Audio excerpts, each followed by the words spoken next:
To answer to your question, लोग किताब क्यों नहीं लिख पाते हैं? या तो उनके पास क्लैरिटी ऑफ माइंड नहीं होती, या वो कमिटेड नहीं होते, और तीसरा उनको मेरे जैसा कोच या तो नहीं मिलता है।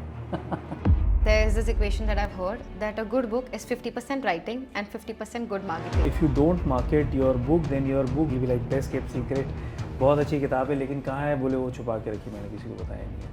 So it is definitely marketing. Should a first-time author expect to make money from their first book? You sell a book, you become a brand, and then you sell that brand to become a billionaire. Reality वो नहीं है जो दिखती है, वो जो आप देखना चाहते हो. सो ये जो क्वांटम फिजिक्स जब एक पॉइंट पे जाके स्पिरिचुअलिटी से मिलती है. Is there any myth when it comes to writing that you would like to break? See, there are two myths. Hello everyone, welcome back to Pages of Pandora. This is a platform where we talk about stories and the author behind them. Today, we have with us Mr. Tanmay Dubey, the author of the book The Red Line to The Quantum of Death. This book is a mix of quantum physics, philosophy, psychology, and crime thriller inspired by real-life events. As you can probably imagine, he is quite accomplished and he has a very sophisticated taste. Additionally, Mr. Dubey is not only a best-selling author, but he also coaches other writers to turn their stories into a bestseller. Thank you so much for joining us today. Thank you, Mansi. I'll also confess something that I stalked you on LinkedIn and I got to know that you're currently working at AWS. So I'm going to try very hard to impress you today for future references. Sure. My very first question to you would be, most people want to write a book, but very few finish one. Yep. As an author and as an author coach, Yep. where do you think people actually get stuck?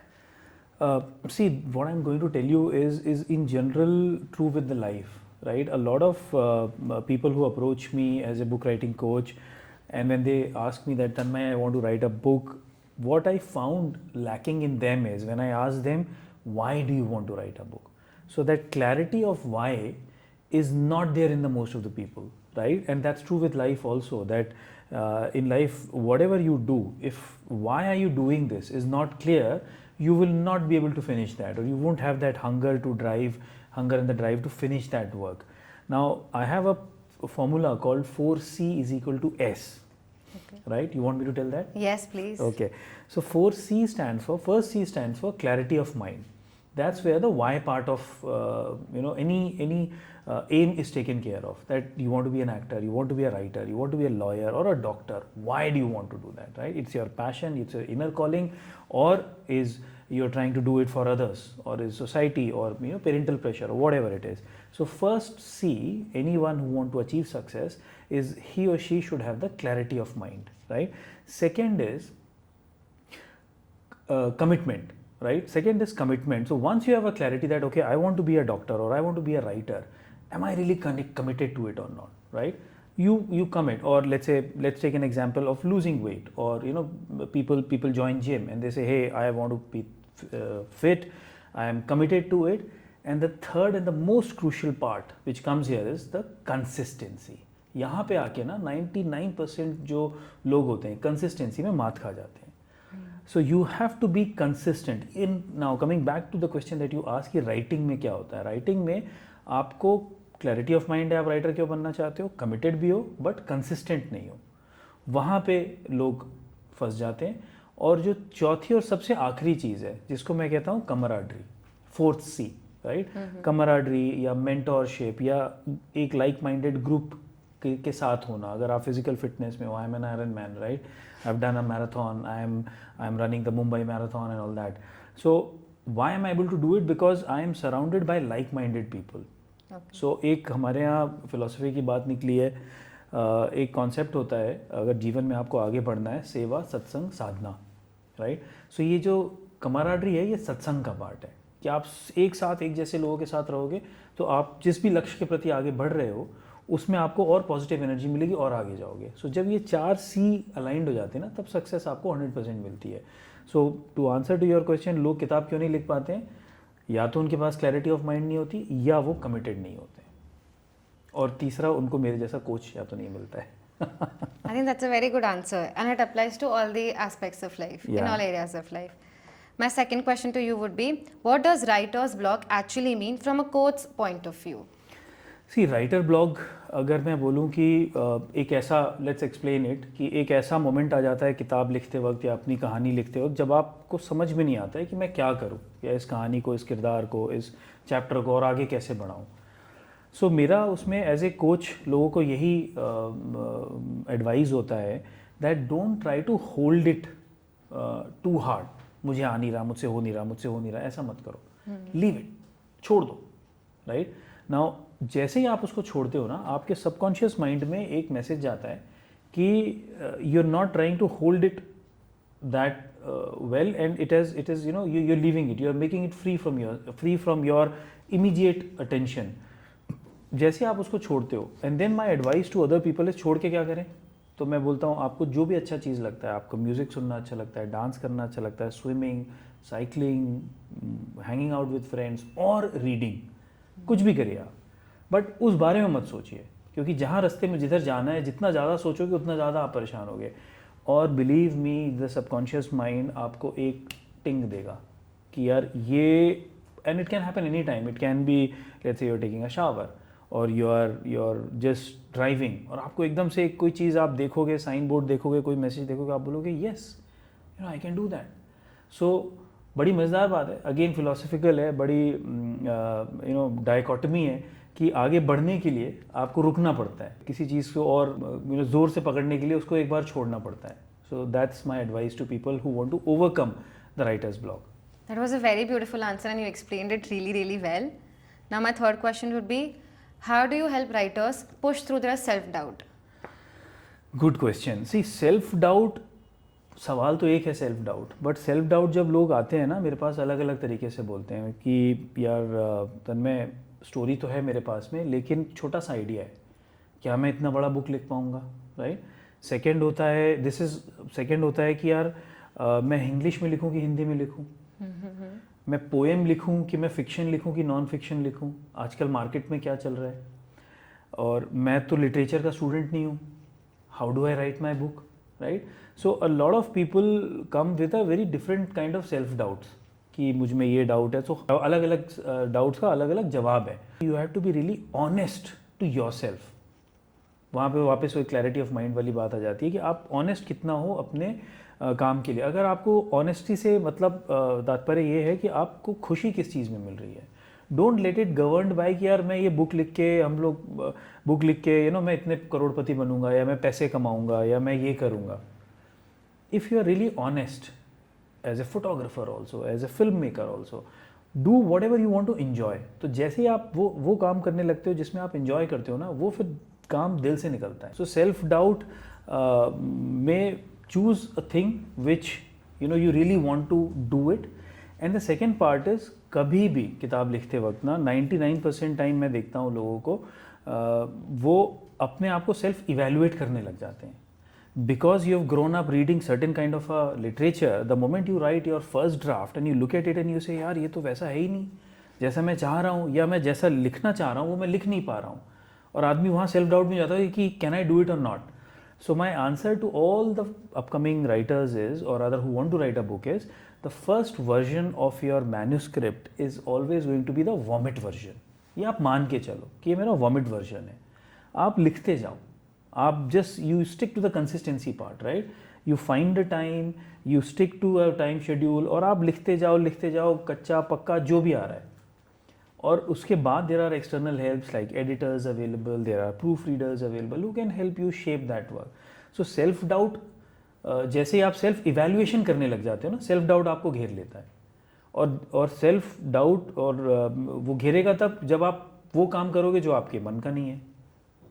सो या तो आप मन का काम करो तो आप करते जाओगे, और अगर आप मन का काम नहीं करोगे तो फंसोगे.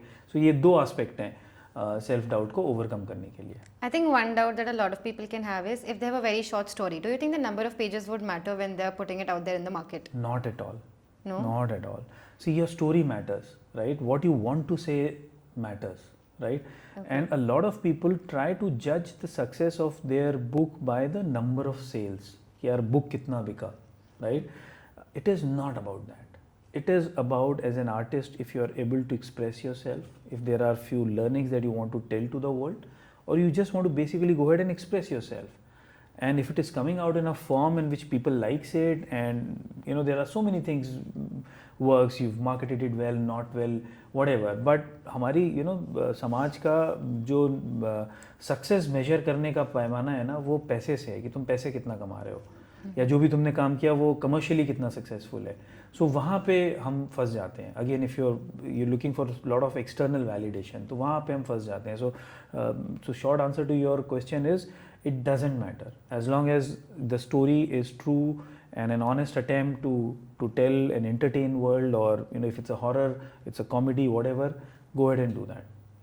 Okay, so the next question is something that I'm very, very curious about. Why was your book titled The Red Line to The Quantum of Death? We would love to know the story about it. So ये story के लिए आपको जाना पड़ेगा 2016.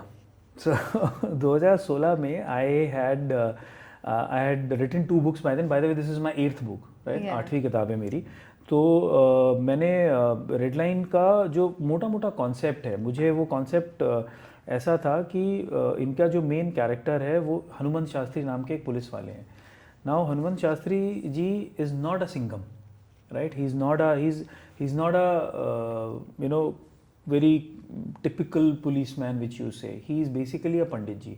और उनको office में लोग बोलते हैं कि यार पंडित जी ये कहाँ पुलिस की नौकरी कर रहे हो आप, तो he approaches his police job as a professor कि मुझे 9 बजे जाना है, शाम को 6 बजे आना है. Is a very honest and very straight guy. Now what if this straight guy and who is been ridiculed in his office. लोग हंसते हैं ना, उसको घर में वाइफ उससे दुखी रहती है कि आप पैसे नहीं कमाते हैं दूसरे पुलिस वालों की तरह, अंडर टेबल काम नहीं करते हैं, देखो बाकी लोग के तो कितने पैसे कमा रहे हैं, आप वही स्कूटर में जाते हैं ऑफिस. सो अगर एक ऐसा कैरेक्टर जिसको ज़माने में सब लोगों ने रिडिक्यूल किया है और उसको एक ऐसा केस मिल जाता है जो कि देखने में बड़ा सिंपल सा run of the mill case लगता है कि यार एक आदमी जा रहा था, उसका हार्ट अटैक से डेथ हो गई और उसको बोलते हैं आप जाइए जो भी बेसिक पुलिस का काम है वो करके आ जाइए. और वहाँ उसको पता चलता है कि, और ये हो रहा होता है दिल्ली की रेड लाइन मेट्रो पे. जैसे बॉम्बे में एक्वा लाइन है, तो ऐसे दिल्ली में एक रेड लाइन मेट्रो है. तो वो वहाँ पे एक मेट्रो में डेथ हो जाती है, तो इनको भेजा जाता है कि आप जाके नॉर्मल तफ्तीश जिसको कहते हैं पुलिस की भाषा में वो करके आइए. और वहाँ उसको लगता है कि ये नॉर्मल डेथ नहीं है, ये मर्डर है. और वो फिर कैसे एक इंटरनेशनल एस्पियोनाज मर्डर मिस्ट्री होता है, और वो it has become layer by layer उसको थ्रेड करने जाता है. तो ये आइडिया रेड लाइन का जो था ये दिल्ली की मेट्रो से निकल के आया, और एक ऐसा कैरेक्टर की कहानी जिसको जो कि बिल्कुल अंडरडॉग है, और उस अंडरडॉग को अगर एक इतना बड़ा केस मिल जाता है जिसको वो सॉल्व करता है तो उसको डिपार्टमेंट में वाहवाही मिलती है, उसके घर में लोग तारीफ़ करते हैं कि नहीं you not a even though you're not that flashy flamboyant police wala, but still you are somebody who stick to honesty and still closes the case. So वहाँ से रेड लाइन की कहानी शुरू होती है. So इसीलिए फिर अब जब वो बुक सक्सेसफुल हो गई, उस पर फिल्म मेकर्स ने अप्रोच किया कि we want to make a series out of it, और उसका काम चालू है स्क्रीन अडेप्टेशन के ऊपर. तो वहाँ से फिर कहानी शुरू होती है कि अब इसको बढ़ाते हैं, because this character people loved it, this whole vulnerability around this character. और इस कैरेक्टर में एक और मैंने एंगल जोड़ा, एक विमेन कैरेक्टर का जिसका नाम है colonel Matrika Rana. And she's single, she's not married, she's a colonel in army, she fights like a tigress. So and she's a perfect match to somebody what a Hanuman Shastri is not. If Hanuman Shastri can't fight people, she's the one who will help her fight. So a Shiva is backed by a Shakti, to conquer the evil. So that was the idea. So ये concept लोगों को पसंद आया, film makers को पसंद आया, तो फिर बात निकली कि अब हम इस कहानी को और बड़े कैनवस पे कहाँ ले जा सकते हैं, इन 2 इंटरेस्टिंग कैरेक्टर्स को और कौन सा एडवेंचर करा सकते हैं. सो वहाँ पे फिर ये क्वांटम ऑफ डेथ का एडवेंचर हमने सोचा. और can you elaborate more on the quantum of death part? तो मैं कई बार जब इस्तेमाल करूँगा ना हम मतलब मैं, राइट? सो हम doesn't mean plural.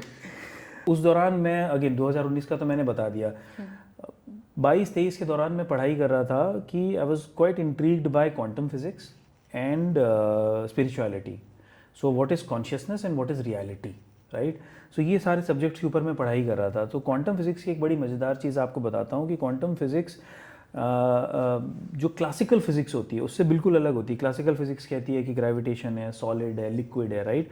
वेरेज quantum physics ये कहती है कि अगर आप किसी भी सॉलिड चीज़ को एक्सप्लोर करने जाएंगे तो उसके दो एस्पेक्ट हो सकते हैं, या तो वो वेव होगी या तो वो पार्टिकल होगा, या तो वो वेव के जैसे एग्जिस्ट कर रहा होगा या तो वो पार्टिकल के जैसे होगा, या तो पार्टिकल होगा। लेकिन इसमें एक बहुत इंटरेस्टिंग चीज़ आती है, एक डबल स्लिट एक्सपेरिमेंट हुआ, I won't go much into the experiment part, but उसमें ये तथ्य उभर के आया कि the observer plays a role. अगर आप किसी चीज़ को ढूंढने जा रहे हैं क्या ये वेव है, और अगर आप उसको वेव के तरह से अपैरेटस लगा के ऑब्जर्व करोगे तो वो वेव दिखाई देगा, और अगर आप उसको पार्टिकल के जैसे ढूंढना चाहोगे तो पार्टिकल दिखाई देगी। तो ये इतनी इंटरेस्टिंग चीज़ है।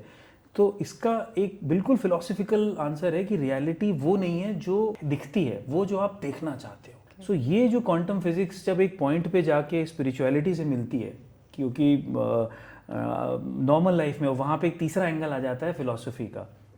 हम बोलते हैं कि यार बहुत दुख है जीवन में, हम बहुत परेशान हैं, ऑफिस ख़राब है, मार्केट ख़राब है, टीचर ख़राब है, बॉस ख़राब है, राइट। बाजू में का आपके बंदा बैठा होगा, वो बोल रहा होगा सब कुछ अच्छा है। सो वो जो दुनिया देख रहा है, उसकी जो रियलिटी है वो देखना चाह रहा है, उसको हम बोलते हैं पॉजिटिव रहो, पॉजिटिव रहो, पॉजिटिव रहो, राइट। सो ये जो एस्पेक्ट था क्वांटम ऑफ डेथ का, ये मुझे बड़ा इंट्रीगिंग लगा कि यार सत्य वो नहीं है जो दिखता है, सत्य वो है जो आप देखना चाहते हो। तो मुझे लगा यार ये तो बड़ी मज़ेदार चीज़ है, इस पर कुछ लिखना चाहिए। अब सवाल ये होता है कि यार इस पर आप फिक्शन थ्रिलर लिख रहे हो, थ्रिलर को मैं एक फिलोसॉफिकल साइंटिफिक पेपर के जैसे तो लिख नहीं सकता। सो इसमें मुझे कुछ मसाला लाना पड़ेगा। हनुमान शास्त्री जी चूँकि बड़े ही, उनका जो मैंने पार्ट 1 में दिखाया था, Hanuman Shastri is a very philosophical person, Gita के श्लोक बोलते हैं, and he is like that. तो वहाँ पे फिर मैंने इसी दौरान एक बहुत ही मज़ेदार चीज़ हमारी दुनिया में साथ में हमारे जीवन में आ रहा है, जिसको हम आर्टिफिशियल इंटेलिजेंस कह रहे हैं, AI, राइट। अब अगर आप और हम यूज़ कर रहे होंगे मेटा का जो हम ऐप है, उसमें देखते हैं कि एक वीडियो दिखाते हैं कि गांधी जी गोली चला रहे हैं या गांधी जी बॉडी बना रहे हैं या कुछ ऐसी चीज़ें। So reality, artificial intelligence today is able to alter the reality. आप जो देख रहे हो आपको पता भी नहीं है यार ये सच है, सही वीडियो देख रहा हूँ या नहीं देख रहा हूँ, या मैं गलत वीडियो देख रहा हूँ, right. So here is an artificial intelligence, a software tool which is developed by humans which can alter reality। और यहाँ पे कॉन्शियस जो क्वांटम फिजिक्स है वो कहता है रियलिटी कुछ है ही नहीं, रियलिटी तो वो है जो आप देखना चाहते हो।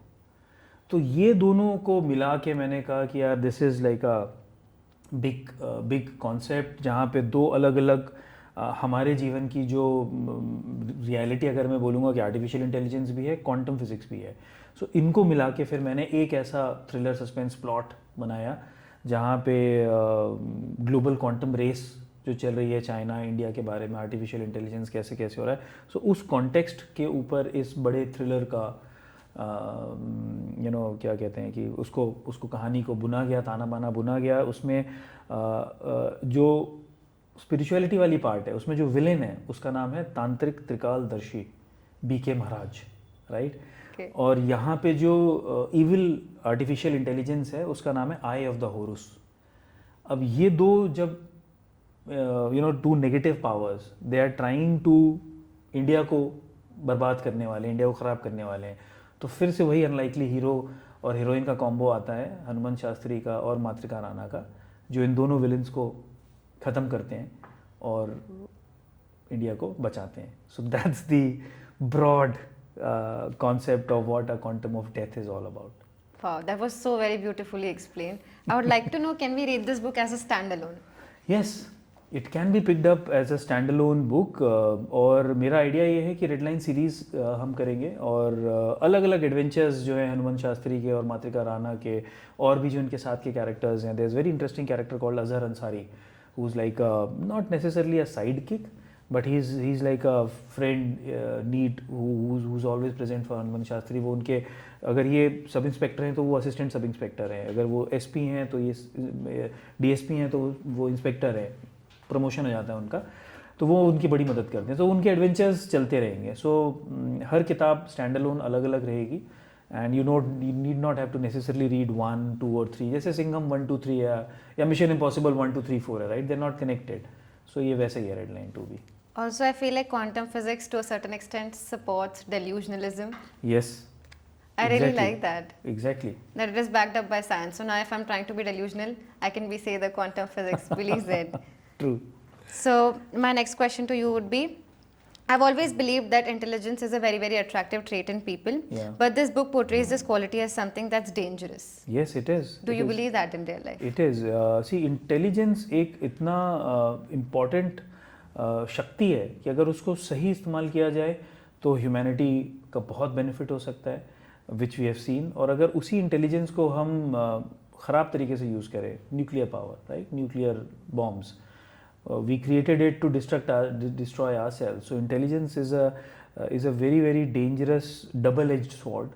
कि अगर हम एक तरफ सोलर एनर्जी बनाते हैं, एक तरफ हम दूसरी चीज़ चीज़ कर रहे हैं जिनसे ह्यूमैनिटी को सपोर्ट हो सकती है. So it's a very, and that's the context of what the book is all about, right? कि while artificial intelligence अच्छा है, but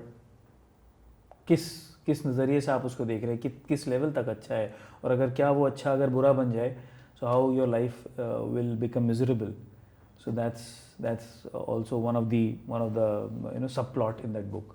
There's this thing that I've heard about AI, that the narrative with which it was sold is कि it is going to empower you, but the business model is actually that you are going to be more reliable on it. So you end up not doing the thinking for yourself. Yes, I would say right now the humanity, we are at a juncture where we are actually, हम डरे हुए हैं कि यार क्या होएगा.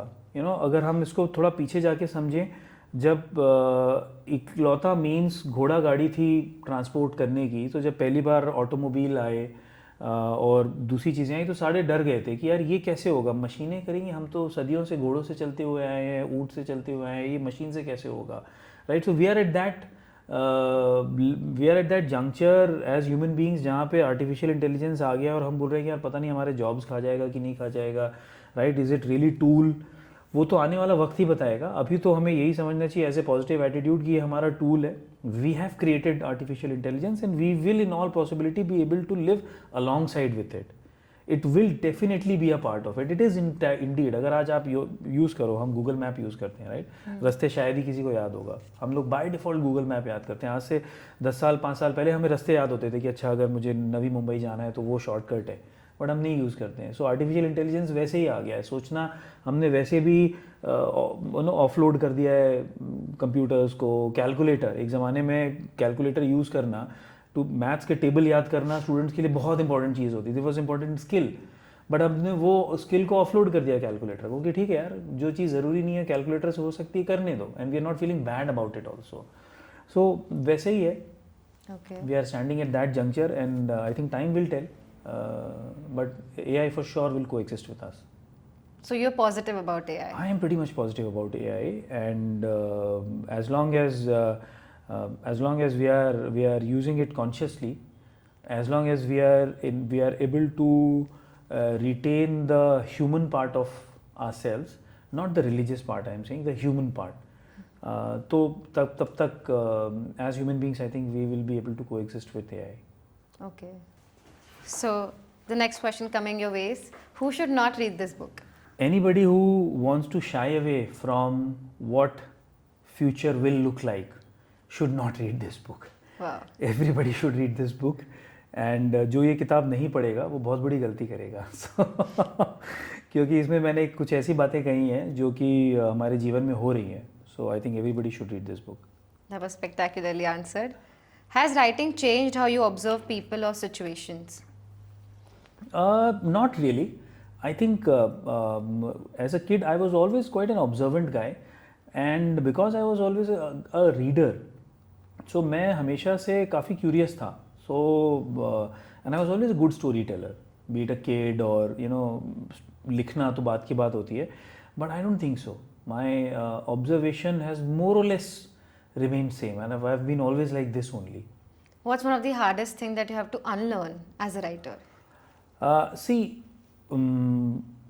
whenever you write a book, you have to be also cognizant of the fact कि इस पे कुछ लोगों ने पैसा लगाया है और ये मार्केट में जाएगा, राइट. सो जब आप कहानी लिखते हो या पोएम लिखते हो या कुछ भी काम करते हो या फिल्म भी बनाते हो फॉर दैट मैटर, तो आप बिल्कुल वैसा नहीं बना सकते जैसी आप बनाना चाहते हो. कहीं ना कहीं आपको थोड़ा बहुत मार्केट को ध्यान देना पड़ता है कि यार कहीं मैं ज़्यादा तो नहीं लिख रहा हूँ, बहुत सारी बुक, बहुत सारा वर्ड्स तो नहीं लिख दिया. My first draft of this book was about 1 lakh words. But then to have a 1 lakh इतना मोटा book, उसको ship कराना, ये वो बहुत, there are things. So to get that commercial angle, to get to understanding of the market, थोड़ा सा, that was I think the only unlearning part about it. Or I think I was always a good storyteller. Because I was observing well and I could understand the story graph quite naturally कि यार this is how the graph is. और आप रामायण पढ़ो तो उसमें भी एक graph है कि एक अनलाइकली राजकुमार जिसके साथ कुछ बुरा होता है, उनको वनवास भेज देते हैं, फिर then he fights a villain and he comes back to Ayodhya and becomes a god. So बहुत शानदार कर्व है. तो हम लोग तो ये कहानियाँ बचपन से सबकॉन्शियस में पढ़ ही रहे हैं, देख ही रहे हैं. You take it, Mahabharata is like a big multi-starrer film. So that was pretty natural to me. So the only understanding of this market was the thing that I had to unlearn basically. Is there any myth when it comes to writing that you would like to break? See, there are two myths. One, people think that I can't write and writing is very tough. Writing is very easy, right? Everybody is a writer.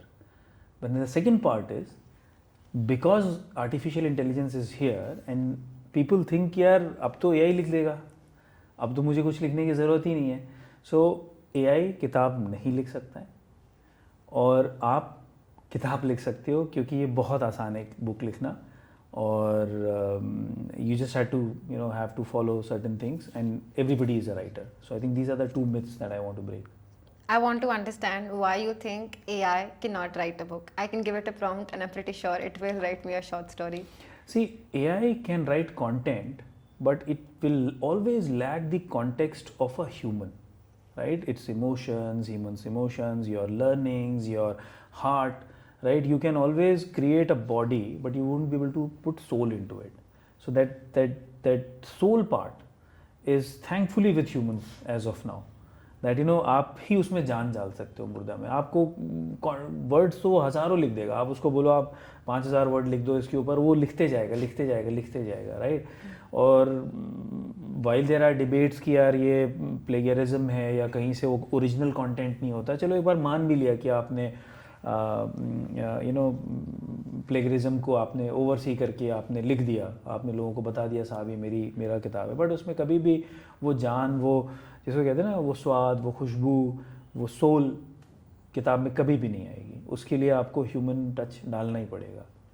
So you mentioned that AI can write a lot, but it cannot put soul into the story. Correct. But I want to ask you, there is a lot of noise around AI written book making a lot of money on Kindle. Mm-hmm. So from your experience, does this actually work or is it just hype? See, if it is working for certain people, it is working, right? And I'll give you an example.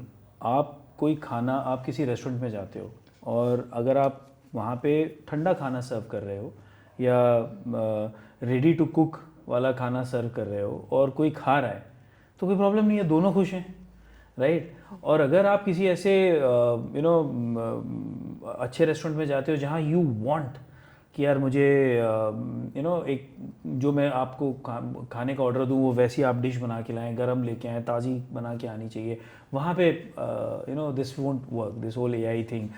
अब लोग अगर लिख रहे हैं AI पे और कुछ लोग खरीद रहे हैं और दोनों पार्टी खुश है, तो इसमें मैं कौन होता हूँ किसी को कुछ या कोई भी कौन क्यों होता है उसमें दुखी होने वाला. If people are enjoying and if they think if they are उनका काम बन रहा है उससे, सो आप बिल्कुल करिए, छापिए, बनाइए. और ये तो यूज़ केस और AI का बढ़ेगा ही इससे. AI का you are empowering AI more, which is good also. So I don't see any challenge personally कि ऐसा कुछ दिस इज़ नॉट राइट और not wrong. That's fine. That was a very simple and smart analogy that you gave. Now next question would be, if you could go back to your younger self, what is the one piece of advice that you would like to give to the person who is writing the book for the very first time? Your first book is always like your first love. Like you're very naive, you're very honest, it's really right from the heart. It's every author's first book or any screenplay writer's first screenplay will always come from his heart or her heart. वो दिल से ही निकलेगा. What advice that I want to give it to you कि protect it from getting broken.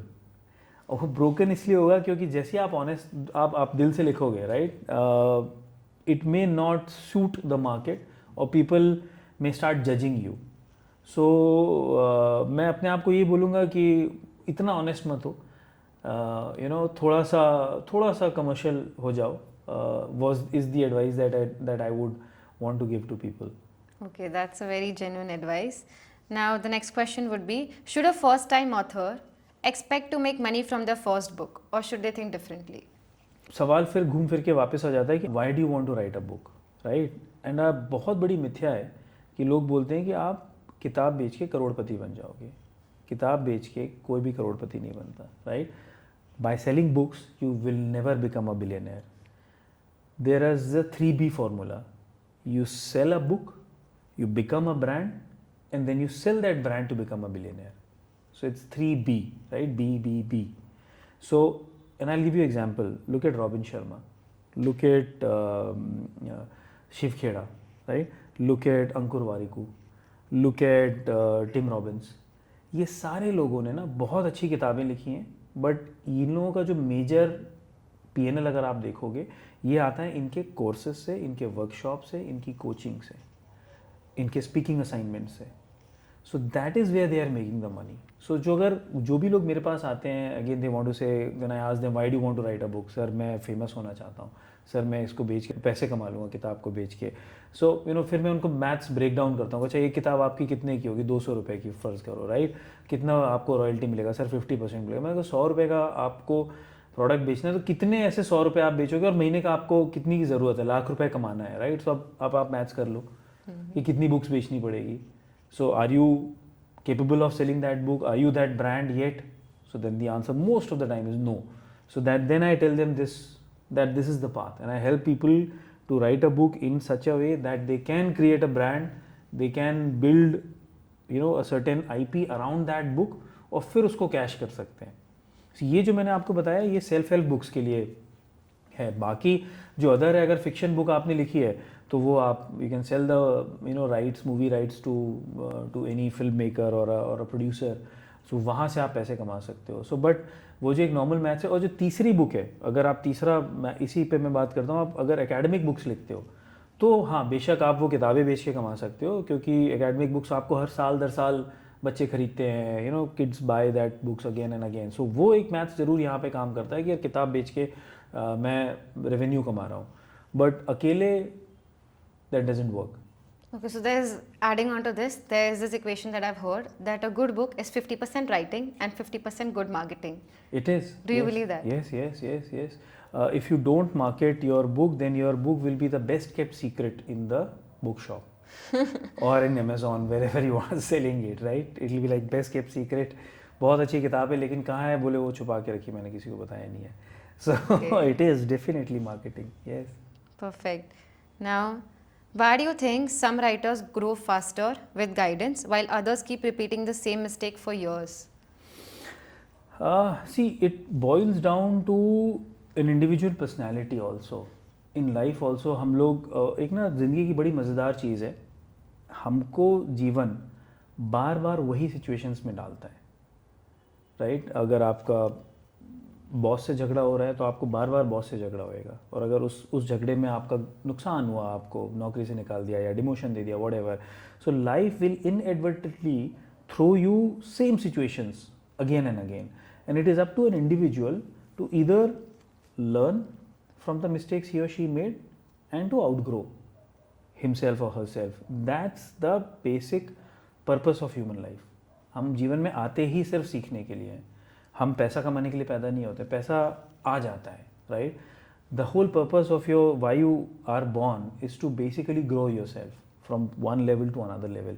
सो वो in general life में true है. So that अगर वो व्यक्ति बुक भी लिख रहा होगा ना, और अगर वो वही गलतियाँ बार बार कर रहा है, मार्केटिंग नहीं कर रहा है, या ही is not may be editing it properly, और व्हाटएवर इट इज़, सो वो आपको बार बार वही गलतियां करते रहोगे और आप उसी में फंसे रहोगे. आप लोगों को कोसते रहोगे. अरे यार, एक बड़े मज़ेदार सज्जन है, उनने मुझसे कहा था, मैं जब बुक नहीं लिखा था, ही वॉज अ प्रोफेसर, तो मैंने बोला कि आप ऑथर हैं सर? उन्होंने बोला हाँ मैं ऑथर हूँ। उन्होंने बोला कि यार क्या फ़ायदा है यार, बुक लिख लेते हैं, छपी पड़ी रहती घर पे, कोई खरीदता तो है नहीं।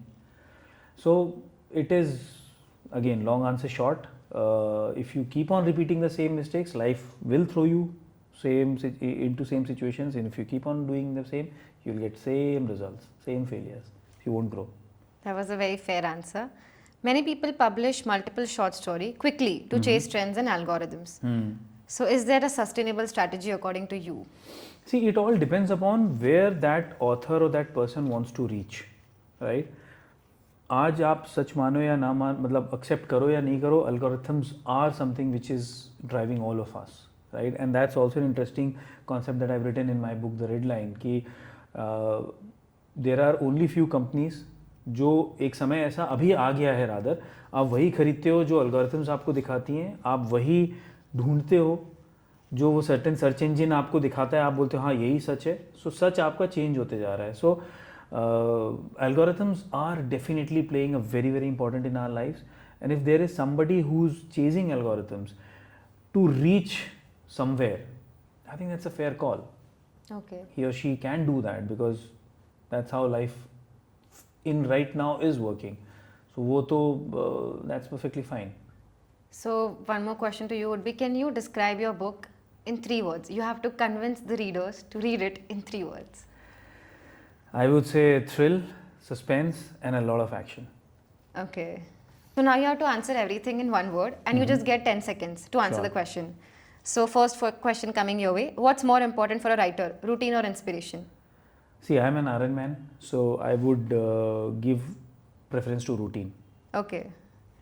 Was the story meant to entertain or unsettle? The Red Line is meant to unsettle you. Okay. Should we be more afraid of bad system or blind trust? Bad system. Okay. Is knowledge freedom or responsibility? Responsibility. Is technology more empowering or controlling? I think technology is always empowering. Is the real danger in the book human ambition or technology? Human ambition. Okay. Is this book a warning or a question? This book is definitely a warning. Is the red line personal or universal? The Red Line universe is definitely universal because the story spans worldwide, so it's universal. Okay. So that was answered very wittily. I think you gave very good answers. Now, I think if anyone wants to get any advice when it comes to publishing their book, putting their book out there, learning how to write a bestseller, then I think you should totally connect with him on Instagram, on LinkedIn, on all of the mentioned platforms. I would love for you to sign my copy. Oh, definitely. That would be a lovely thing. Time for me to fangirl. Thank you. Also, please write a note for me. I'm also a future writer. You will be.